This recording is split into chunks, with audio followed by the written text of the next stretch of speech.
দীর্ঘ ১৭ বছর নির্যাতিত হয়ে প্রবাসে আছেন বিএনপির ভারপ্রাপ্ত চেয়ারম্যান তারেক রহমান। এই সময়ে হারিয়েছেন ভাইকে, মা, দলের চেয়ারপারসন বেগম খালেদা জিয়াকে কারাবন্দী রেখে করা হয়েছে অসুস্থ। পরিবারের স্মৃতি বিজড়িত বাড়িঘর সবকিছুই হারিয়েছেন। জুলাই গণ অভ্যুত্থানের পর দলকে গুছিয়ে নিতে সুদূর লন্ডন থেকে কাজ করছেন তারেক রহমান। প্রায় ২ দশক পরে বিবিসি বাংলাকে ভার্চুয়ালি বিশেষ সাক্ষাৎকার দিয়েছেন দীর্ঘ প্রবাসে থাকা বিএনপির ভারপ্রাপ্ত চেয়ারম্যান। নির্বাচন, রাজনীতিসহ ২৩টি গুরুত্বপূর্ণ বার্তা দেন তিনি। বলেন, আসন্ন ত্রয়োদশ সংসদ নির্বাচনে অংশ নিতে দেশে ফিরছেন। প্রত্যাশিত নির্বাচন যখন অনুষ্ঠিত হবে জনগণের সাথে, জনগণের মাঝেই থাকবো ইনশাল্লাহ। আপনি নির্বাচনে অংশ নিচ্ছেন তাহলে? জি, ইনশাল্লাহ।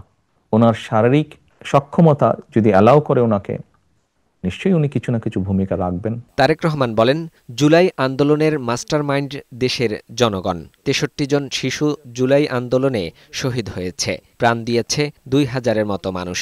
এই আন্দোলনে জয় ছিনিয়ে এনেছে গণতন্ত্রকামী জনগণ।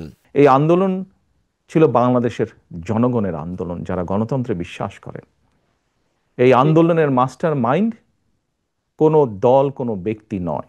এই আন্দোলনের মাস্টার মাইন্ড বাংলাদেশের গণতান্ত্রিকামী জনগণ। নির্বাচন যত দ্রুত হবে তত দ্রুত দেশে স্থিতিশীলতা আসবে বলে মনে করেন তিনি। বলেন, জামায়াতের জোটবদ্ধ নির্বাচন নিয়ে চিন্তিত নয় বিএনপি। বিগত সময়ে তাদের সাথে ৬৪টি রাজনৈতিক দল একসাথে কাজ করেছে, আন্দোলন করেছে। সবাইকে নিয়ে নির্বাচন করবেন বলে জানান তারেক রহমান। নির্বাচন হলেই যে সব রাতারাতি সব ঠিক হয়ে যাবে তা না। সমস্যাগুলোকে যখন আপনি অ্যাড্রেস করবেন, খুব স্বাভাবিকভাবেই ধীরে ধীরে সমস্যা কমতে শুরু করবে। সকলের মতামতকে সাথে নিয়ে আমরা রাষ্ট্র পুনর্গঠন করতে চাই। মানুষের সমর্থন, গ্রহণযোগ্যতা সবকিছুর ভেতরে থেকে যারা রাজনীতি করবে তারা করতেই পারে। স্বৈরশাসকের নির্যাতনের বিচার হতে হবে। দল হিসাবে আওয়ামী লীগের বিচারও দাবি করেন বিএনপির ভারপ্রাপ্ত চেয়ারম্যান। যে দলের ব্যক্তিরা বা যে দল মানুষ হত্যা করে, মানুষ গুম করে, মানুষ খুন করে, দেশের মানুষের অর্থ সম্পদ লুটপাট করে বিদেশে পাচার করে, জনগণ তাদেরকে সমর্থন করতে পারে বলে আমি মনে করি না। যারা এসবের হুকুম দিয়েছে তাদের প্রত্যেকের বিচার হতে হবে।